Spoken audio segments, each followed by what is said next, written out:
ও বগুড়ার মুসলমানেরা, আজকে থেকে নিয়ত করে নেন একটা এতিমের পালবেন, এতিমের পাশে গিয়া দাঁড়ায়া যাবে। জীবনেও কোনোদিন কোনো এতিম মিসকিনের ধমক দিবেন না, কারণ এদের মা বাবা কেউ নেই। কোন এতিমের পাশে দাঁড়ায়া গেলে দুনিয়ার কোনো মানুষ খুশি হবে না, নবী খুশি হয়ে যাবে। কারণ আমার মায়ার নবীর মতো এতিম কেউ নাই। ওই নবী আমার কত পরিমাণে এতিম এমন কোনো বান্দা নাই জানে না। এতিমের পাশে যদি কেউ দাঁড়ায়, রহমাতুল লিল আলামিন ওই উম্মতের অনেক পরিমাণে পাগল হয়ে যায়। আমার উম্মতটা একটা এতিমের পাশে দাঁড়ায় গেল। মায়ার নবী কত এতিম। একদিন মায়ার নবী যখন খেলার মাঠের পাশে দিয়া রওনা হয়ে গেল, যাওয়ার পথে তাকায় দেখে খেলার মাঠের পাশে দাঁড়ায় শরীরের মধ্যে কোনো বস্ত্র নাই, খেলাধুলাও করে না। খেলার মাঠের কিনারায় দাঁড়ায় দাঁড়ায় চোখের পানি ফালায় কান্না করে। নবী ডেকে বলে, এই ছেলে, তুমি খেলাধুলা না কইরা কেন চোখের পানি ফালায় কান্না কর? হুজুর, আমার মাও নাই, আমার বাবাও নাই, আমার বাড়ি নাই, কিচ্ছু নাই, দুনিয়াতে আমার ঘরও নাই, আমার কেউ নাই, এ কারণে আমি চোখের পানি ফালায় কান্না করি। এই মুরব্বীরা, এই দুনিয়াতে যারা মা বাবা হারাইল, দেখবেন বাড়িতে যাওয়ার পরে কত পরিমাণে মা বাবারে মিস করল।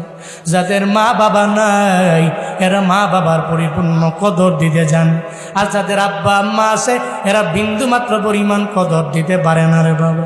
এরা তো মনে করে আব্বা আম্মা আছে এজন্য কদর দেয় না। ওদিন তুই কদর দিবা যেদিন দেখবা আব্বা আম্মা দুনিয়া থেকে বিদায় নিয়ে চলে গেল। কবরের পাশে দাঁড়াইয়া চোখের পানি ফালায়া ফালায়া কান্না করবা। মাকে বলবা, মা গো, আমার বিবি আমার আপন হতে পারে নাই, আমার ছেলে আমার আপন হতে পারে নাই, ও মা তুমি আমার পরিপূর্ণ আপন হয়ে গেল। আমার মায়ার নবী ওই ছেলের কথা শুই না, নবীর মনটা পরিপূর্ণ ভেঙে গেল। নবী আমার ডেকে বলে, ও ছেলে আয় আয়, তুই চোখের পানি ফালায়া কান্না করার প্রয়োজন নেই। আজকে আমাকে বাবা ডাকবা, আজকে থেকে তুই আয়েশারে আম্মা বলে ডাকবা। মায়ার নবীর সঙ্গে করে লইয়া যখন হুজরা মুবারাকার মধ্যে নিয়ে যায়, যায়া বলে, ও আয়েশা, একজন এতিম আমি তোমার দরবারে নিয়ে আসলাম, এই এতিমের লালন পালন করো, তারে সুন্দর করে গোসল করাও, একটা দামি কাপড় তারে পরিধান করায়া দাও। এই এতিমটাকে আমি লইয়া মসজিদে নববীর দিকে রওনা হয়ে যাব। মায়ার নবী আয়েশাকে বলার পর আম্মা জান আয়েশা ডেকে বলে, নবী আমার, এটাকে তার পরিচয় জানলাম না, চিনলাম না, আবার আপনি তারে বাবা বলেন, আমাকে মা বলার জন্য আদেশ দিয়ে দেন। আমার মায়ার নবী বলে, ও আয়েশা, আরেকবার তুমি ভুলিও না, কারণ আমি নবীর মতো এতিম দুনিয়ায় কেউ নাই, আমার মাও নাই, আমার বাবাও নাই, আমি বুঝি এতিমের কি পরিমাণে কদর। এই এতিমের গোসল করে দাও, সুন্দর করে কাপড় পরে দেও, আমি তার মসজিদে নববীতে নিয়ে যাব। মায়ার নবী তার সঙ্গে করে নেয়, আর ছোটবেলার কথা তারে জানা দেয়। এই এতিম ছেলে, আমি কত পরিমাণে এতিম ছিলাম জানুনি। ছোটবেলায় দুনিয়াতে আসার পরে বাবার আদর আমি পাই নাই। বাবাটা দেখতে আমার কেমন ওটা আমি জানিও না, বুঝিও না। আমার বাবা আমার গালে চুমু দেয় নাই, আমার কপালেও চুমু দেয় নাই, জীবনে আমার বাবার আদর বিন্দু মাত্র পাই নাই। আমি হঠাৎ করে একদিন খেলার মাঠে খেলাধুলা করার জন্য যখন রওনা হলাম, মায়ার নবী তো খেলে না, খেলার মাঠের পাশে গিয়া দাঁড়ায়া দাঁড়ায়া খেলা দেখে। একটা পর্যায়ে যখন সন্ধ্যা ঘনিয়ে আসে, সন্ধ্যা আসার পর সব শিশুদের বাবারা এদের নেওয়ার জন্য আসে, গালে চুমু দেয়, কপালে নাকের মধ্যে চুমু দেয়, এরপরে এদের কাঁধের মধ্যে লয়া সুন্দর করে গান গায়া গায়া বাড়িতে নিয়ে যায়। আমার মায়া নবী খেলার মাঠের কিনারায় দাঁড়ায়, আর মায়া নবী বাবারে মিস কইরা চোখের পানি ফালায়া কান্না করে। সবার বাবারা যদি আসতে পারে, আমার বাবা কেন খেলার মাঠে আমারে নেওয়ার জন্য আসেন? আমার নবী আমার চোখের পানি ফালায়া ফালায়া যখন কান্না করে, বাবারে মিস করে, সন্ধ্যা হওয়ার পরেও কেন বাবায় আসে না? রহমাতুল লিল আলামিন একটু অভিমান করে খেলার মাঠের পাশে বসে রইল। ওদিকে মা আমেনা নবীর ব্যাপারে চিন্তায় পড়ে, আখিরাতের দিনে আমাদের রবের দরবারে আমাদের দাঁড়ানো লাগবে না, এই চিন্তা নিয়ে এরা আগায়। হাসরের ময়দানে জাহান্নামে যাওয়ার পরে এরা জানায়া দিবে, এই জান্নাতীরা আজকে জাহান্নামে আসলাম কেন জানোনি? কারণ দুনিয়াতে আমরা মনে করতাম আখিরাত মনে হয় হবে না, কবরের মধ্যে যাওয়ার পরে এই কবরের পুরা যাওয়ার পরে পুরা বডিটা তো পরিপূর্ণ কঙ্কাল হয়ে যাবে, আর এই কঙ্কাল থেকে আবার একটা মানুষের দেহ আল্লাহ বানাইতে পারবে না। এই চিন্তা নিয়ে আমরা আগে যাইতাম, আমরা মিথ্যা প্রতিপন্ন মনে করতাম আখিরাত, আমরা মনে করতাম জান্নাত নাই, আমরা মনে করতাম জাহান্নাম নাই। হাত্তা আতানাল ইয়াকিন, এরপরে আল্লাহ পাক জানায় দেয় জাহান্নামীরা বলবে, এরপর অতঃপর আমাদের কাছে ওই দিনটা তো আজকে আমাদের দরবারে হাজির হয়ে গেল। ওদিন জাহান্নামীরা নিজের হাতগুলো নিজে টেনে টেনে টেনে টেনে খেয়ে ফেলবে, গোশতগুলো পরিপূর্ণ ছিঁড়ে ফেলবে, আর বলবে ইয়া লাইতানি কুনতু তুরাবা, আল্লাহ গো যদি আবার মাটি বানায় দাও, আমরা মাটি হয়ে যাব, মানুষ হইয়া আবার দুনিয়ার মধ্যে যাব, এরপরে নামাজের লাইনে আগে যাব, এতিমদের খাওয়াবো, আর অনর্থক কথাবার্তা বলনেওয়ালার সঙ্গী হব না। আখিরাতের দিনকে বিশ্বাস করব, ওদিন যতই আফসোস করবে বাবা কাম হবে না। ও এলাকার মুরব্বীরা, এই যে বয়স হয়ে গেল 70-80 বছরের মুরব্বী হয়ে গেলেন, একটা মুরব্বী যদি রাতের বেলা তাহাজ্জুদের নামাজ পড়িয়া যদি সুন্দর করে মুনাজাত দইরা রবের দরবারে আবদার জানায়, আল্লাহ গো লাইতা শাবাবা ইয়াউদু, আমার জুয়ান কাল ফিরে দাও, যদি জুয়ান কাল ফিরে পাইতাম আমলের লাইনে যাইতাম। এই যে মুরব্বীরা আছে এরা জীবনে আর জুয়ান কালে ফিরে যাইতে পারবে? ওই পারবে? ও বগুড়া এলাকার যুবক, তুমি যদি একদিন বৃদ্ধ হয়ে যাও রে বাবা, জীবনেও কোনোদিন বান্দা তুমি জুয়ান হতে পারবা না। এই জন্য তো বলি এই জুয়ান কালের পাওয়ার নিয়ে নিয়ে অন্যায় করো কইর না, অপরাধ কইর না, বেনামাজি হইও না, এতিমের ধমক দিও না, একটা ভিখারিকে ধমক দিও না। ও বান্দা রিকোয়েস্ট করে যাই তোমার বগুড়া এলাকায়, গাবতলী এলাকায় কবে আসি না আসি আমার জানা নাই রে বাবা, তবে মনে রাখবা দুনিয়াতে চলার পথে জুয়ান কালটারে পরিপূর্ণ প্রায়োরিটি দাও। নামাজ ছাড়বা না, অন্যায় করবা না, এতিম মিসকিনদেরকে দেখলে ধমক দিবা না। ইন্নাল আবরারা লাফি নাঈম ওয়া ইন্নাল ফুজ্জারা লাফি জাহিম।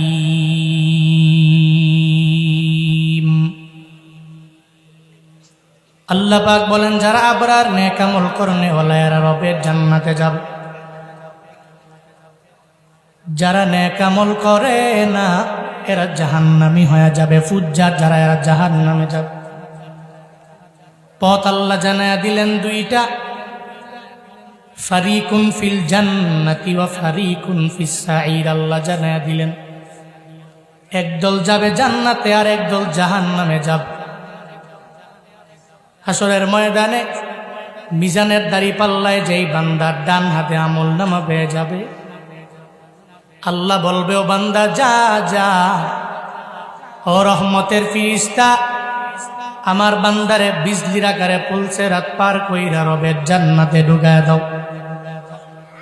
যেই বান্দা ডান হাতে আমলনামা পাবে না জান্নাতে নেওয়া হবে না, জাহান্নামে নিয়ে যাওয়া হবে। আল্লাহ পাক রব্বুল আলামিন অলরেডি যারা জান্নাতি হয়ে যাবে জাহান্নামী হয়ে যাবে, একটা মুকালামার ব্যবস্থা আমার মাওলা করে দিব। একটা মুহাওয়ারা, দুইটা দলের মাঝে একটা কথোপকথনের ব্যবস্থা আমার মাওলা করে দিব। এখন যদি মনের মধ্যে প্রশ্ন জেগে যায়, হুজুর জান্নাতে জান্নাতীরা থাকবে, জাহান্নামীরা জাহান্নামে থাকবে, জাহান্নামের আগুনের তাপ, জান্নাতীরা কথা বলার সময় কি লাগবে না? এরা কেমনে বলবে? জান্নাত তো দামি জায়গা।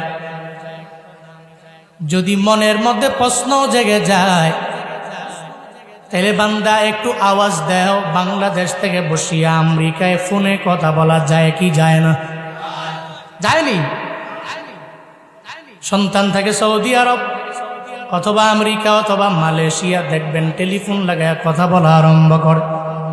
ইমোর মাধ্যমে কথা বলা যায়, হোয়াটসঅ্যাপের মাধ্যমে কথা বলা যায়, মেসেঞ্জারে কথা বলা যায়। 5 সেকেন্ড 10 সেকেন্ডের ভিতরেও ওপার থেকে সুন্দর করে রিসিভ করে এরপরে কথা বলা শুরু করে দেয়।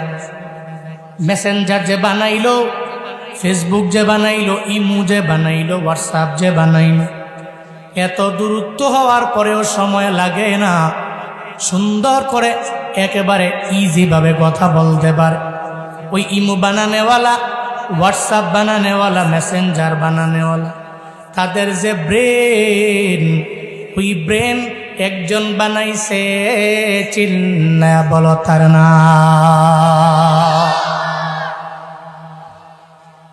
দুনিয়াতে ইমু বানানেওয়ালা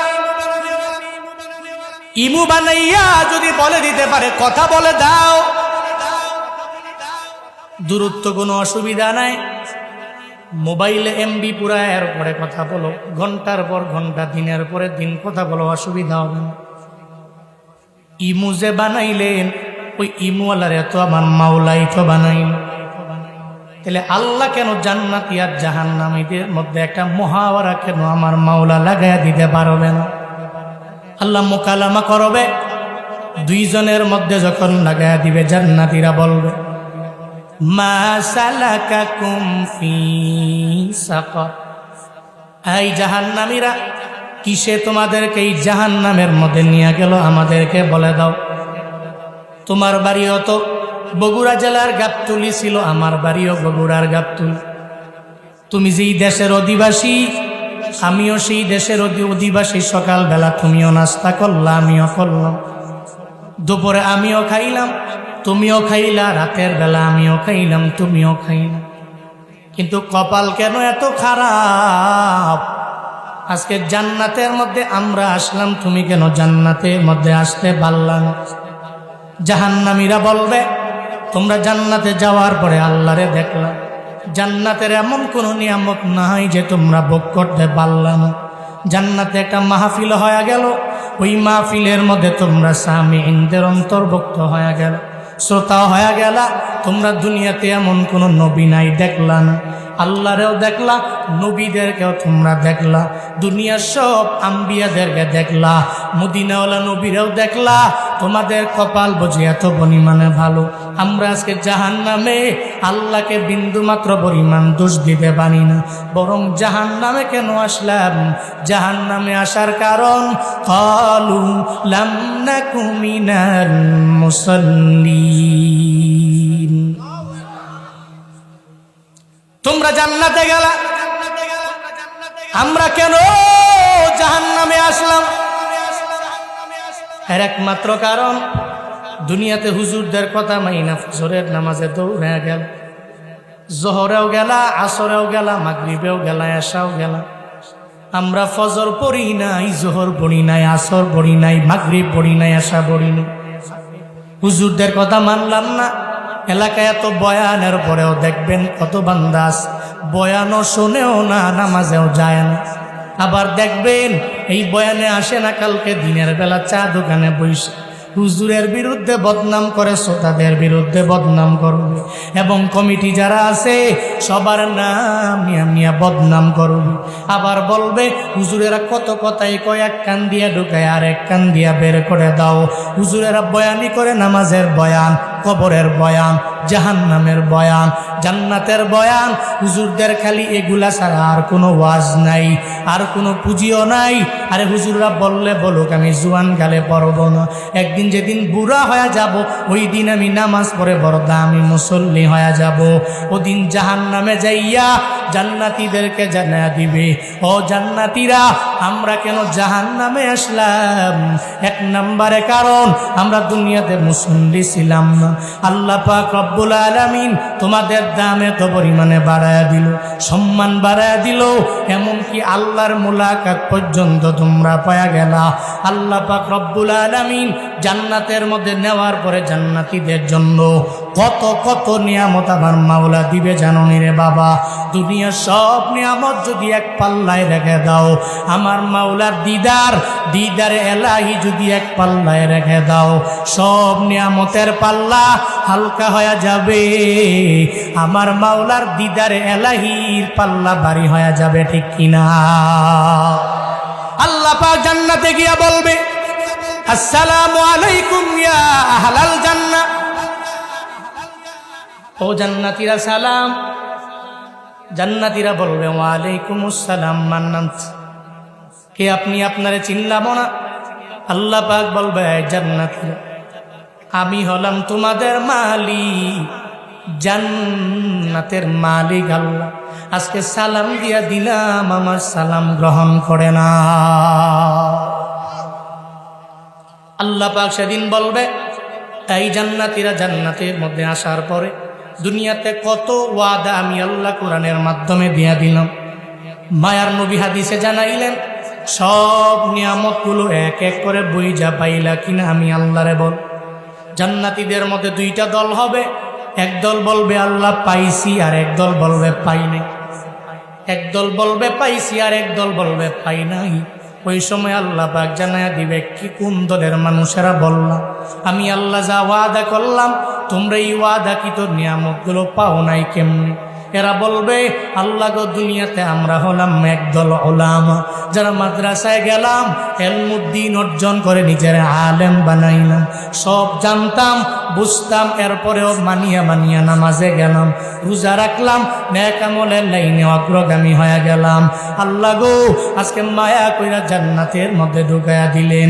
আমরা হলাম উলামা, আমরা তো কোরআন পইরা পইরা দেখলাম দুনিয়ার সব নিয়ামতের চাইতে আপনার দিদারটা বড় দামি। ফামান কানা ইয়ারজু লিকা রাব্বিহি ফালইআমাল আমালান সালিহা ওয়ালা ইউশরিক বিইবাদাতি রাব্বিহি আহাদা। আল্লাহ পাক তো বলে দিয়েছে, কোন বান্দা যদি আমি রবের মোলাকাত চাও, আমি রবের সাক্ষাৎ চাও, তাহলে তোমরা দুইটা গুণে নিজের গুণান্বিত বানায়া নাও। এক নম্বরে নেক আমল করিও, দুই নম্বরে শিরকের গুনাহে নিজেকে লিপ্ত করিও না রে বান্দা। এই দুইটা গুণে যদি নিজের গুণান্বিত বানায় নাও, আমি রবের মোলাকাত পাইবা। ওদিন জান্নাতে জান্নাতীরা জান্নাতের উলামায়ে কেরামেরা জানায়া দিবে, আল্লাহ গো, সব পাইলাম কিন্তু আপনার দিদার তো পাইলাম না। আপনারে দেখবার বড় মন চায়, যদি আপনারে না দেখি তাইলে তো আমাদের নিয়ামতগুলা পরিপূর্ণ হবে না। আল্লাহ সেদিন বলবে, জান্নাতের মধ্যে একটা মাজিদ নামক জায়গা রেখে দিলাম, ওই জায়গাটা আমি আল্লাহ তোমাদের জন্য বানাইলাম। ওই মাজিদ নামক জায়গায় আমি আল্লাহ একটা মাহফিলের ব্যবস্থা করব। দুনিয়াতে মানুষ এই যে এলাকার মধ্যে বয়ান শোনার জন্য আসলেন, আপনারা বক্তা সাহেব বয়ান করে, আপনারা নিচে বৈশা সামিঈন নিজেরা বানায়া বয়ান শুনলেন। এখানে কমিটিও আছে, উদ্যোক্তা আছে, যারা পরিশ্রম করে মাহফিল বানাইলো। ও আল্লাহর বান্দারা, ওই মাহফিলটাও জান্নাতের মধ্যে হবে, তবে ওই মাহফিলের উদ্যোক্তা কোনো মানুষ না, ওই মাহফিলের উদ্যোক্তা একজন, চিল্লায়া বলো তার না কি হবে? আরো জোরে বলেন না। মাহফিলের উদ্যোক্তা হবে আল্লাহ। আল্লাহ দাওয়াত দিবে, এই আমারে দেখবা, হ্যাঁ, তা দেখতে হইলে মাজিদ নামক জায়গায় আসিও। ওই জায়গায় একটা মাহফিলের ব্যবস্থা করা হবে, তোমাদেরকে দাওয়াত দিলাম। জান্নাতীরা তো খুশি, মাহফিলে যাব, আবার জান্নাতি মাহফিল, সুবহানাল্লাহ জোরে পড়বেন না। জান্নাতি মাহফিলে যাওয়ার জন্য প্রিপারেশন নিবে, প্রস্তুতি নিয়ে নিবে, সুন্দর প্রস্তুতি নিয়ে।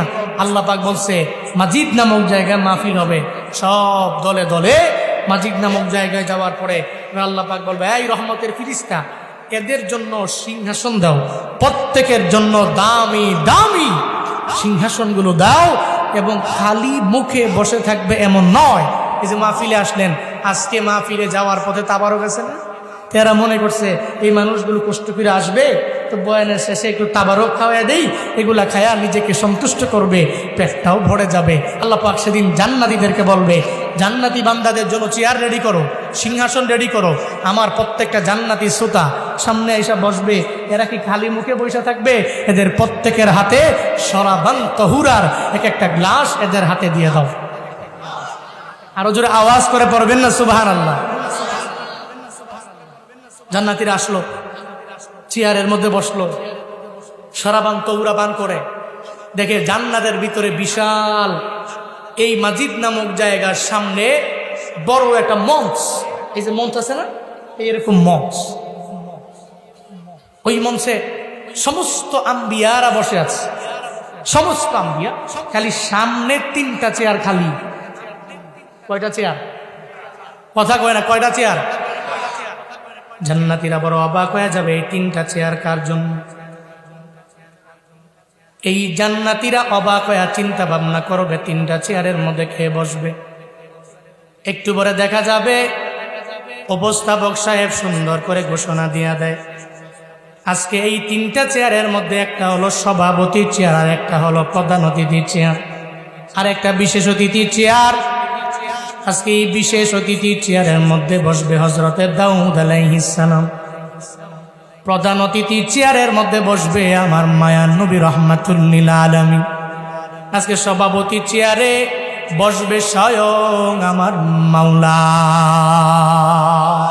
ইয়া ইলাহি তো মেরা মালিক হ্যায়, ইয়া ইলাহি তো মেরা খালিক হ্যায়, ইয়া ইলাহি তো মেরা হান্নান হ্যায়, ইয়া ইলাহি তো মেরা মান্নান হ্যায়। আল্লাহ পাক বসবে সভাপতি চেয়ারের মধ্যে আমার মাওলা, প্রধান অতিথি চেয়ারের মধ্যে আমার নবী, বিশেষ অতিথি চেয়ার মধ্যে হযরতে দাউদ নবী। আল্লাহ পাক সঙ্গে সঙ্গে বলবে, এই ফেরেশতা আমার বান্দাদেরকে শুরুতে হযরতে মিকাইল নাশিদ বইলা শোনাবে। হযরতে মিকাইল আলাইহিস সালাম সুন্দর করে নাশিদ বলার পরে আল্লাহ পাক বলবি, এরপরে কুরআন তিলাওয়াত শোনাবে হযরতে দাউদ পয়গম্বর আমার। আল্লাহ পাক জানায়া দিবে, ও দাউদ নবী আমার, আমি আল্লাহ আপনার কণ্ঠটারে এত পরিমাণে মায়া দিয়া বানাইলাম, ওই কণ্ঠের মধ্যে আমি আল্লাহ এত পরিমাণে নূর দিয়া দিলাম। আপনি আপনার কণ্ঠ দিয়া যখন জাবুরের কিতাবটা যখন তিলাওয়াত করতেন, আপনার তিলাওয়াত শোনার জন্য আসমান থেকে পাখিরা পর্যন্ত দাঁড়ায় গেল। আপনার জাবুরের তিলাওয়াত শোনার জন্য সমুদ্রের গভীরের মাছগুলা কিনারের মধ্যে চলে আসলো। ও পয়গম্বর, আজকে আমার জান্নাতীরা আপনার শ্রোতা হয়ে যাবে। আপনি সূরা মুলক পইরা পইরা সুন্দর করে শোনায়া দেন, তাবারাকাল্লাযী বিয়াদিহিল মুলক ওয়া হুয়া আলা কুল্লি শাইইন কাদির। সুন্দর করে সূরা মুলকের তিলাওয়াত যখন দাউদ আলাইহিস সালাম আরম্ভ করবে, হযরতে দাউদ নবীর তিলাওয়াত কত সুন্দর জানো ও বগুড়ার মুসলমানেরা। যেই দাউদ নবীর তিলাওয়াত শোনার পরে জান্নাতীরা এত পাগল পারা হয়ে যাবে, জান্নাতীরা তিলাওয়াত শোনার পরে এরা টানা 40 বছর পর্যন্ত অজ্ঞান হয়ে পড়ে থাকবে। টানা 40 বছর শুধু দাউদ নবীর ওই তিলাওয়াতটা এরা উপভোগ করবে। এরপরে আল্লাহ পাক রব্বুল আলামিন আমার মায়া নবীরে জানায়া দিবে, ও নবী আমার, আপনার তিলাওয়াত তো এত পরিমাণে সুন্দর, আপনার তিলাওয়াতে আমি আল্লাহকে এত পরিমাণে মায়া দিয়া দিলাম, মজা দিয়া দিলাম, যেই তিলাওয়াত শোনার জন্য আবু জাহালেরা পাগল, উতবা সাহেবেরা পাগল। দিনের বেলা যতই আমার নবীর বিরোধিতা করে, রাতের বেলা বাইতুল্লাহর কিনারায় দাঁড়ায় দাঁড়ায় আবু জাহাল তিলাওয়াত শুনে, লাইনে দাঁড়ায় যায়। আবু জাহাল কয়, উতবা তুমি কেন আসলা? উতবা কয়, সাহেবা তুমি কেন আসলা? সাহেবা কয়, মুগিরা তুমি কেন আসলা? একজনে আর একজনে ঠেলা দেয়, কয় দিন শেষে সবাই তো তিলাওয়াত শোনার জন্য চলে আসলাম। মূলত কথা হলো আমার মায়ার নবীর তিলাওয়াতে এত পরিমাণে মজা, যেই মজায় পড়িয়া হযরতে ওমরও কালেমা পড়ে মুসলমান হয়ে গেল। ওই যে ঘটনা আছে না, আবু জাহাল বলে, এই কে আসো, মুহাম্মদের গর্দানটা নিয়ে আসলে পারো না। হযরতে ওমর দাঁড়ায় গেল, তরবারি নিয়ে দাঁড়ায় জানায়া দেয়, এই আবু জাহাল, আমি আসি মুহাম্মদের গর্দান নিয়ে আসার জন্য। আবু জাহাল এবার বলে, যাও মুহাম্মদের গর্দানটা উপহার দিয়া দাও, 100 উটনি তোমারে উপহার দেওয়া হবে। তরবারি নিয়ে ওমর দৌড়ায়, প্রতিমধ্যে যাওয়ার পরে ওমরের বোন ফাতেমা, ওই ফাতেমার তিলাওয়াত শুইনা মনটা বড় ব্যাকুল হয়ে যায়। ওমর যায় বলে, ও ফাতিমা বোন আমার, তোমার তিলাওয়াতের মধ্যে এত পরিমাণে মায়া, এই তিলাওয়াত কোন জায়গায় গেলে পরিপূর্ণ শোনা যাবে? কই আমি তো পরিপূর্ণ পারি না, যদি কোরআন তিলাওয়াত যদি শুনতে চাও তাহলে আমার নবীর দরবারে যাও, ওই নবীর দরবারে গেলে অটোমেটিক কোরআন তিলাওয়াত শুনতে পারবা। হযরতে ওমর কয়, ওই মুহাম্মদের ঠিকানা আমারে দাও। ওদিকে মায়ার নবী 11 জন সাহাবা নিয়ে নবী বয়ান করে, প্রকাশ্যে দাওয়াত দেয় না, নবী গোপনে গোপনে কালেমার দাওয়াত দিতে লাগলেন। 11 জন সাহাবা আমার মায়া নবীরে জানায়া দেয় নবী আমার। হযরতে ওমর তরবারি নিয়ে আপনার গর্দান আলাদা করার জন্য দৌড়ায়। আমার মায়ার নবী কয় না, আমার উমর আমারে মারার জন্য আসে না। ও সাহাবায়ে কেরাম, আমার উমরের আমার দরওয়াজা ওপেন করে আসতে দাও। আমি গত রাতের বেলা আমার আল্লাহর দরবারে আবদার জানাইলাম, ও দয়ার মালিক আল্লাহ, মক্কার মধ্যে দুইজন কুখ্যাত কাফেরদের মধ্যে একজনেরই তুমি কালেমার জন্য কবুল করে নাও। হয়তো উমর আর না হয় আবু জাহালের তুমি কবুল করে নাও। আমার আল্লাহ আমার দোয়াটা খালি ফিরিয়ে দিবে না। আমায় নবী জানায়া দেয়, উমরের জন্য দরওয়াজা ওপেন করে দাও। উমরের জন্য দরওয়াজা ওপেন করে দেওয়া হলো। হযরতে ওমর যখন তরবারি নিয়ে ঢুকেরি আমার নবীরে মারার জন্য তরবারি নিয়ে আসছে। যাওয়ার পরে মায়ার নবীরে জানায় দেয়, নবী আমার, আপনার তিলাওয়াত বুঝি এত সুন্দর, ওই তিলাওয়াতের মায়ায় আমি পড়ে গেলাম। ও পয়গম্বর, এই তরবারিটা আমি আপনার পা বরাবর রেখে দিলাম, আমারে পড়ে দেন লা ইলাহা ইল্লাল্লাহ মুহাম্মাদুর রাসূলুল্লাহ। জিকির করেন লা ইলাহা ইল্লাল্লাহ, সবাই লা ইলাহা ইল্লাল্লাহ, লা ইলাহা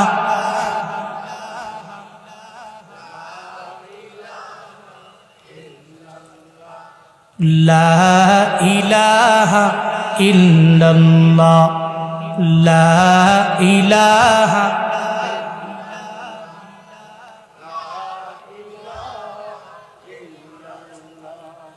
লা ইলাহা ইল্লাল্লাহ, লা ইলাহা।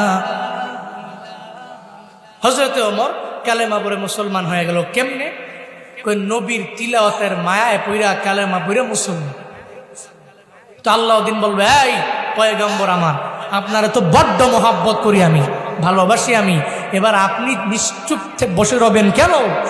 আপনার জবান দিয়া আমার বান্দাগুলোরে সূরা ইয়াসিন পড়া শোনায় আমি। সুবহানাল্লাহ, জোরে পড়বেন না? আর একটু আওয়াজ করে পড়া যাবে না? আল্লাহু আকবার। নবীর কণ্ঠ মুবারকের তিলাওয়াত জান্নাতীরা শুনবে সূরা ইয়াসিন। দুনিয়াতে ইমামের কণ্ঠে তিলাওয়াত শুনা মানুষ চোখের পানি ফেলায় কাঁদবে, ঠিক কিনা? ইমামের তিলাওয়াত রমজানে তারাবির সময় খতমে তারাবি পড়ায় হাফেজে কোরআন, কি সুন্দর তাদের তিলাওয়াত। ওই তিলাওয়াতে এত পরিমাণে মজা, ওই মায়াবী তিলাওয়াত শুনা দেখবেন মুসল্লিরা চোখের পানি ফেলায় কান্না করে। কাবার একজন ইমাম আছেন আব্দুর রহমান সুদাইস, সমস্ত ইমামদের লিডার, অনেক সিনিয়র, মোস্ট সিনিয়র, টানা ৩৯ বছর পর্যন্ত কাবার ইমাম। আল্লাহু আকবার পড়বেন না? কাবার ইমাম, চারটিখানি ইমাম মনে করছেন? পৃথিবীর সবচেয়ে দামি ঘর কাবা, ওই কাবার ইমাম টানা ৩৯ বছর তিলাওয়াত যখন শুনি, এখন তো মুরব্বী হয়ে গেছে, জুয়ানকালের তিলাওয়াত শুই না মানুষ চোখের পানি ফেলায় কান্না করছে। কি সুন্দর তার তিলাওয়াত। মানুষের তিলাওয়াত শুই না যদি মুসল্লি কান্দে, জান্নাতে আমার মায়ার নবীর তিলাওয়াত শুই না উম্মতেরা কান্দে না? আর বেহুশ হয়ে যাবে, কাঁদতে কাঁদতে বেহুশ হয়ে যাবে। রহমাতুল লিল আলামিন জান্নাতের মধ্যে কোরআন তিলাওয়াত করবে। ইয়াসিন ওয়াল কুরআনিল হাকীম ইন্নাকা লামিনাল মুরসালিন আলা সিরাতিম মুস্তাকিম। মায়ার নবীর সুন্দর কণ্ঠে তিলাওয়াত শুইনা সব জান্নাতীরা টানা ৫০০ বছর পর্যন্ত এরা অজ্ঞান হয়ে পড়ে থাকবে। আরো জোরে পড়া যাবে না? আল্লাহু আকবার। নবীজির পালা যখন শেষ, আল্লাহ পাক জান্নাতের ভিতরে জান্নাতীদের জানায়া দিন, এই জান্নাতীরা, যেই জান্নাতে আসার জন্য নামাজ বাদ দাও নাই, যেই জান্নাতে আসার জন্য নেক আমল বাদ দাও নাই, যেই জান্নাতে আসার জন্য এত নেক আমল করলা, এত পরিশ্রম করলা, এত পরিমাণে শ্রম দিয়া দিলা, আজকে জান্নাতের মধ্যে আমি মাওলা কেন কোরআন তিলাওয়াত শোনাবো না? সভাপতির চেয়ারের মধ্যে আমার মাওলা নিজে বৈশা সঙ্গে সঙ্গে সূরা রহমান থেকে আমার মাওলা কোরআন তিলাওয়াত শোনাবি।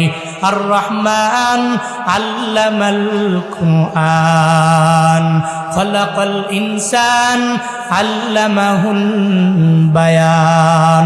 আল্লাহ পাক সূরা রহমানের তিলাওয়াত দিন শোনাবি, ওই তিলাওয়াত শুনে মানুষগুলা বেহুশ হয়ে পড়ে থাকবি।